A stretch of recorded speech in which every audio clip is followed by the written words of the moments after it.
All right. So let's start off with some vocabulary. What do we know from fractions? Anyone? What do any of those words mean? You can raise your hand and tell me any of those words. That is? What you got? And tell me your name when you raise up your hand so I can get them down. Catrice. Well, the numerator and the denominator. The numerator is the number on top, and the denominator is the one on the bottom. So if I had a fraction here, 3/4, which one's the numerator? 3 is the numerator. Yeah, it's the number on the top of the fraction. And the same thing by the denominator, the bottom fraction. Nice. All right. Any of the other words up there? Anyone remember? Thank you, Catrice. Improper fraction. That's like has a larger number on top. Or I'm sorry. Is that right? It has a larger number on top. And then no, that's not right. I don't know. You tell me. I don't know. I took she's a refresher, so I'm kind of like refreshing again, I guess. That's a good thing. She said yes. You agree with that? Yeah, like with a larger number on top. Like 12 over 4. So 12 over 4. Is that an example of an improper fraction? Yeah, it is. So improper fraction, simple. The numerator is larger than the denominator. That's it. We like improper fractions more than mixed numbers when we start doing math because they're easier to do math with. Does anyone know what a mixed number is? It's like 3 1/4. 3 1/4. Excellent. So 3 1/4. When we talk about this, we typically have a number named for 3. What is that name? Q. Q. Wait, what? What'd you guys? You both said that. What does that mean? What do you mean? I don't know. I was talking like 3 is a whole number. Oh, But yeah. Q. I don't. You guys both said it. That's weird. Oh, I don't know what you're talking about, but that's it. This is actually. Well, we'll talk more about that in a second. Okay, proper fraction. What's a proper fraction? If an improper fraction is going to have the numerator larger than the denominator, what's a proper fraction going to be? The opposite. The opposite. The numerator is going to be smaller. And what did you say? Did you ever? Someone had an example. I said 3 or 4. Bailey, right? I'm going to try these names. I'm going to try. Yeah, that's a proper fraction. What about this one? I bet none of you guys ever seen this word before. Anyone want to try to say it? Oh, it's how it should be, vinculum. But I actually looked it up on dictionary.com. That's not how you say it. Well, by the internet. Who knows? Anyone else want to try? Vinculum. It's a vinculum. Guess what a vinculum is? A line. A line. You're never going to forget that, right? That's a vinculum. You won't need to know that at all for this course. That's just something I wanted to tell you that's what that's called. It's also another place where you see a vinculum in mathematics. Let's say you take 1/3 and I want to write that as a decimal. Does anyone remember what that is? 0.33333333. So you can write it like this, or you can write it like, and what do you want with that 3? A little bar. Guess what that bar is called? Look at that, you guys know math! So that's it, yeah, that's a vinculum also. Vinculums show up in math, kind of weird, have no idea where it came from, no clue, but it's a fun little word. And I like to showcase that whenever we talk fractions. Cool? Yeah, it is. Math is awesome. All right, next one. So fraction operations. So what I'd like to take a second, let's take that 3 1/4 that you gave me. We're going to take that mixed number and we're going to make it improper. And the reason we do this is because it's much easier to do math, arithmetic. It's much easier to do arithmetic with improper fractions. So I've got my mixed number, and what I want to do is I want to make that an improper fraction. I just want to make it a fraction without that whole number. Does anyone in here remember how to do that? Multiply the bottom to the whole number, and then you add the top. Yes, that's exactly right. So we multiply not the bottom, but the denominator. The denominator by the whole number. So we multiply here. So 3 times 4 is going to give me 12. And then I'm going to add that numerator. That's going to give me 12 plus 1 is going to give me 13. Now, that 13 goes where on my new improper fraction? That's my new numerator. And what about the denominator? 4. I keep the same denominator as before. So, mixed number to improper fraction. What's really happening here? Let me show you the... What? You divide? You could continue to divide. Yes, you could. So, another way to think about this fraction, so this is kind of a side note. Don't want to distract anyone. 13 over 4. This is really a division problem, 13 divided by 4. We could do that if we wanted to. Right now, we're not worried about that step, but yes, that is true. We're not worried about that today. Because we're okay with just the fractions for right now. But what's really happening here? Let me talk about what's really happening here. Someone give me another mixed number. 4 4 1/2. Cool. All right. So what I'm going to take is, we all know that, or we just talked about how to make this an improper fraction, we have to multiply the denominator by the whole number, right? So what's really happening, I'm going to visualize 4.5 here. So we've got 1, 2, 3, 4, and a half. Let me draw that half somewhere else so you can agree with me that's a half. Okay, everyone agree that that's 4.5? All right. So what's happening when we do this 4 times 2, we get 8, right? So what we're really doing is we're taking these 4 wholes and we're splitting them up in half. And we get 1, 2, 3, 4, 5, 6, 7, 8. We get 8 what? We get 8 halves. So that's where we get the 8 halves, but then we've got to add this last one right here. That's that last step where we take the last step and we add in this last step, this last half, and we get the last 9 halves. Okay? That's what's happening whenever we do this mixed number thing. I know that I kind of jumped around here for a second. If you got lost in a little bit of that, remember the mathematics. What I was doing is I was showing the y behind this mixed number. So 3 and 1/4. To make that an improper fraction, 4 times 3 is 12, plus 1 is 13 over 4. I really did not mean to do the exact same problem, but I did. That was an accident. Okay. So, mixed number to improper fraction. Good? We're going to keep moving. We're going to move quickly so you have some time to work on your homework and some examples as well. If I'm going too fast, which I might be, speak up. All right. Oh, I forgot this thing. Wireless. Yeah, that's cool. All right, so here's just a visual of that rule. If you, with better handwriting, if you wanted to kind of take a snapshot of that. I will post all the notes on the website as well. So all this handout. Now the problem is everything that I'm writing on the board, that doesn't get posted with it. It's just the background, essentially. But it's there if you want to see it. And I'll try to include images like this of rules and stuff that we talked about. So multiply and add, and that's how you come up with. Is that the same fraction? No, just so it's 3. Golly, something's crazy. All right, cool. All right, so adding and subtracting fractions. So let's say we have a fraction 1/3 plus 2/5. Then remember how to add fractions. You got to find a common denominator. So the first step is going to be find a common denominator. Now I want to pause here for just a second. Mathematics can be solved in lots of ways. There's always multiple ways to get to mathematics to solve the answer. What I'm going to typically teach you all throughout the whole year is I will teach you strategies and techniques that will always work. They might not always be the most direct. There might be a little faster way to do things. There might be ways, there might be shortcuts that work sometimes. But I'm going to teach you ways that always work. Okay? Here's a great example of this. In this case, it's actually the fastest way. I'm going to write this in black. Make sure you can see it. Well, we'll do 2 examples here in a second, and I'll show you what I mean by that. The fastest way and the shortest way. Okay, so find a common denominator. In this case, our common denominator is going to be 3 times 5. And what I need to do now is I need to take each of those fractions, so 1/3, and I need to write it with a denominator of 15, that common denominator. So, let me ask you this, kind of as a side note here. This is a thought bubble. You don't have to write this down if you don't want to. Okay? 100. You don't have to write down anything if you don't want to, but. Okay. 112. What's 112 times 1? 112. Geniuses, I'm telling you. Okay, what is 17 over 17? 1. That's 1. Good. So what's 112 times 17 over 17? 112. Did I change that 112 at all? No, I changed the way it looked, or I would have changed the way it looked if I didn't reduce it. So what I'm going to do here, this 1/3, is I'm actually going to multiply by 5 over 5.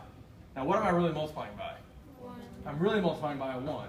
Does that change the value of 1/3 at all?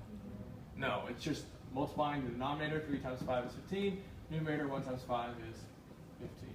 Wait, 1 times 5 is 5. So my fraction now becomes 5/15.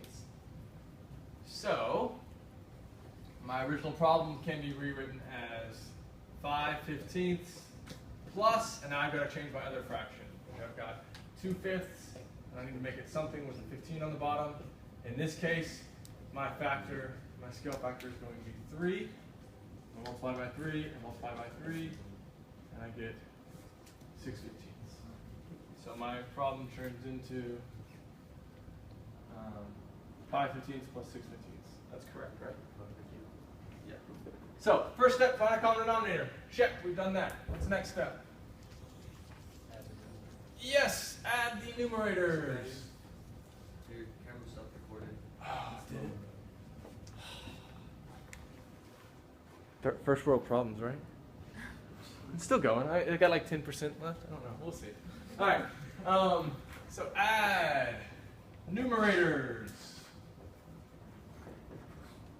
So in this case, 5 plus 6 is going to give me 11. Third step. Does anyone remember? Not reduce yet. What about the bottom? Same denominator. Got to keep the same denominator.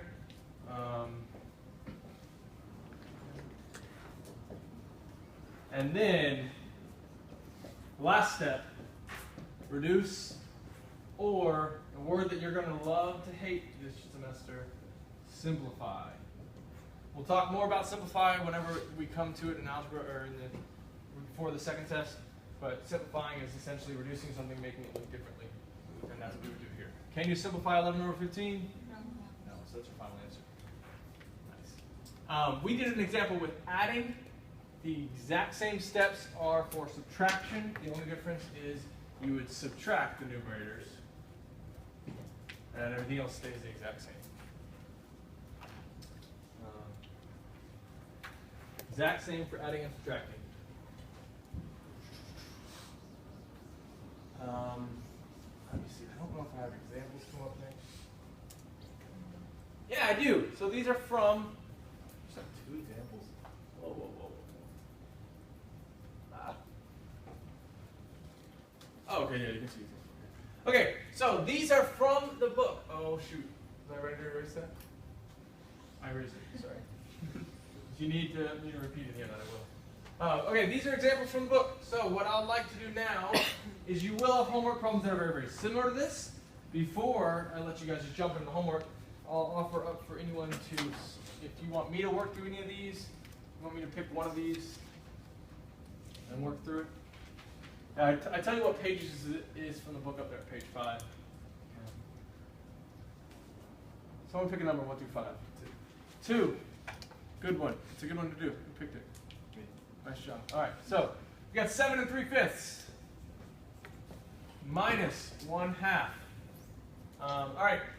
First thing I'm going to do. This mixed number is ugly. It's hard to do the arithmetic with the mixed number. So I'm going to make that. I'm sorry. Yeah, it's hard to do the arithmetic with the mixed number, so I'm going to make it an improper fraction. 7 times 5 is 35. Plus 3 is going to give me 38. Denominator stays the same, so 38 over 5 minus 1/2. Now, to subtract fractions, I've got to have the common denominator. I've got my denominator of 5 and a denominator of 2. What's my common denominator going to be between those two? 10. The common denominator will always work to be the denominator times the denominator. It will always work that way. So in this case, let's use 10. You could have another denominator, but this one will always be at least a denominator. So I need to get 38 over 5. That's small, isn't it? Pretty small. Let's say 38 over 5. I need to get that something over 10. To get from 5 to 10, multiply by 2. Multiply by 2. That should give me 76. And then 1/2 to get that denominator of 10. Multiply by 5. Multiply by 5. And get 5 over 10. So this becomes 76 over 10 is equal to 5, minus 5 over 10. Subtract the numerators, I get 71. Denominator stays the same, 71 over 10. Give me a second, let me think how I want your answers on this. So at this point,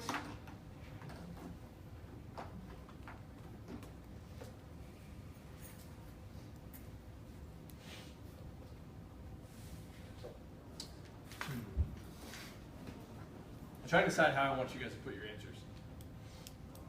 For now, let's just leave it as that. Improper fraction, I'm fine with that. I'm fine with an improper fraction for your final answer. I'm fine with that. Yeah. It can also be written as a mixed number, 7 and 1/10. You don't see how I made that connection. For right now, that's not a big deal. You can also make that into a decimal. I'll think about that and let you guys know on Thursday, right, if that's something I want to change. But for right now, what I put in there in the box is perfectly fine. I think it's leaving it as an improper fraction, not reduced. All right, that's adding and subtracting fractions. We've got one more topic to cover tonight. Or no, two more topics to cover tonight. And both very important topics. So let's keep rolling.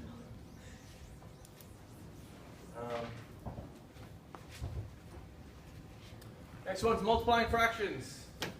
Multiplying fractions. We've actually already done this within the adding and subtracting fractions, but someone give me two fractions. 2/4 and something else. Times 1/2. Man, you guys like the 1/2. 1/2 times 1/2. That'll work. All right, so multiplying fractions. You want to remember the first step? You don't actually have to find common denominator here. It's really nice.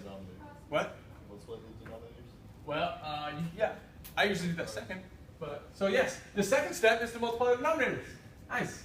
Multiply denominators. Before we multiply denominators, it doesn't really matter. I guess I just like to work top to bottom. What's the first step going to be? The numerators. Yeah, multiply numerator. So multiply numerators, multiply denominators. So essentially 2 times 1 is going to give me 2, 4 times 2 is going to give me 8, and then the last step is going to be your favorite word, simplify. I love to hate that word, I promise you. So 1/4. If you had a mixed number, you'd obviously want to change it into an improper fraction first. That makes things a lot easier. That's just multiplying fractions. Okay, multiplying fractions is probably the easiest one, I'd say. Now, dividing fractions changes up a little bit. Yeah, dividing fractions changes it up just a little bit. So I'm going to leave this up here because we're going to use this actually. So multiply fractions. Let's see what we go next.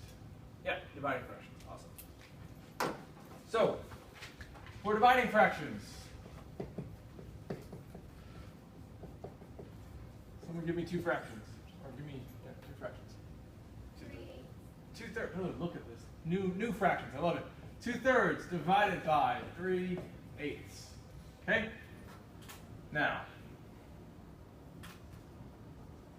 2/3 divided by 3/8. The first thing to know when you're dividing fractions.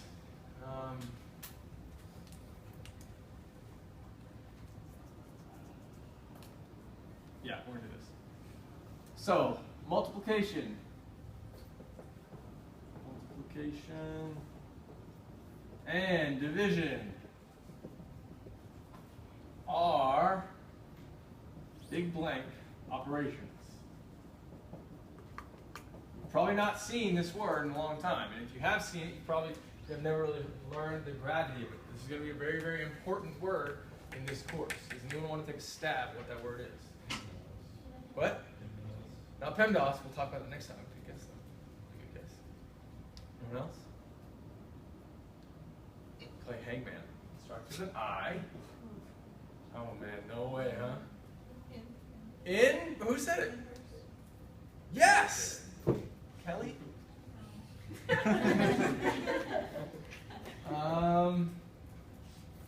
Give me a hint. Give me your first letter.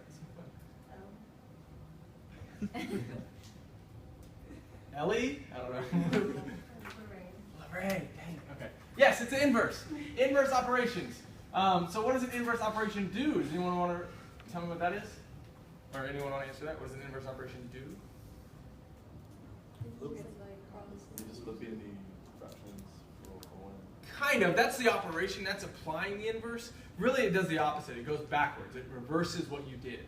So another example of an inverse operation, you know the inverse operation of addition. What is it? Yeah, subtraction. We know that multiplication is the inverse of division. We'll talk a lot about inverses this year. We'll talk more about those starting next week. But just know that when you're dividing fractions, the first thing to know is that multiplication and division are inverse operations.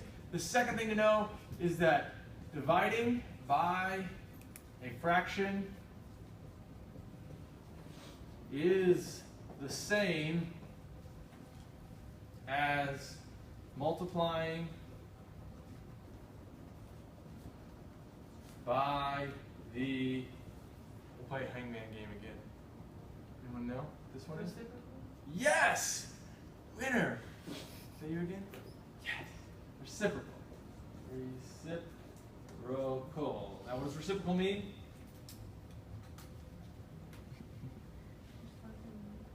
We had 3/5. What's the reciprocal of 3/5? 5/3. Yep, you just flip it. Just flip it. So, dividing by a fraction is the same as multiplying by the reciprocal. So we've got our equation, 2/3 divided by 3/8. When we use this knowledge that they're inverse operations, and when you divide by a fraction, it's the same as multiplying as a reciprocal, this becomes 2/3, what? Times 8/3. Nice. Times 8/3. Now, do we know how to multiply fractions? Yeah, we do. Multiply numerators. 2 times 8 is 16. Multiply denominators. 3 times 3 is 9. And we get 16 over 9. Can we simplify that? No. Can you? I don't know. Yeah. You can make it a mixed number. You can make it a mixed number. Can you simplify it? No, you can't. There's no number that goes into 16 and 9. Does everyone know what I mean by this? Everyone know what I mean by simplify? I think so. 4/12 is the same thing as 1/3. This 1/3 is a simplified version. This is the non-simplified version. The smallest you can make it look is one way to think about it. But in this case, there's nothing that 16 and 9 can be divided by. You could make this a mixed number, which would be 1 and 7/9. But again, you can't simplify that anymore. For this course, right now, either one of these would be perfectly fine for the correct answer. If you made it a decimal, I would take off a little point, maybe a point. You wouldn't miss the whole question. That actually brings up one important thing. I believe in AP style grading, the way AP style grading works is if you make one small mistake and you do the whole problem right with that small mistake, you get counted off one small amount. You don't miss the whole problem. So if it's a 10-part question and you miss part number 1, you can still get parts 2 through 9 all correct. Or 2 through 10. Okay? That's just the way I think that it makes sense that way.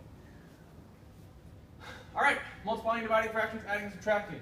What I'd like to do, we've got about a lot of time, 22 minutes or so. I'd like to, I'll do one example for us, and then I'll let you guys get started on your homework. So, out of these 6 problems, does anyone want to see one of those worked? Number 4, I have a vote for number 4. Anyone else? Another vote for number 4? Everyone likes number 4? Alright. 4/9 divided by 42 over 18. That is ugly. Alright, what do I do first? Flip this simple fraction. Yes, why can I do that? Same thing as multiplying. Love it. Same thing as multiplying the reciprocal. So because division by a fraction is the same thing as multiplying by the reciprocal, I can just flip that. Now, at this point, you might be thinking to yourself, there's a shortcut that I can do right here. I'm not going to do it. If you know how to do the shortcut, I'll let you speak up about it in just a second. But for right now, I'm going to follow the rules that we just talked about. Dividing by a fraction is the same thing as multiplying by the reciprocal. Now, multiplying fractions, multiply straight across. 4 times 8.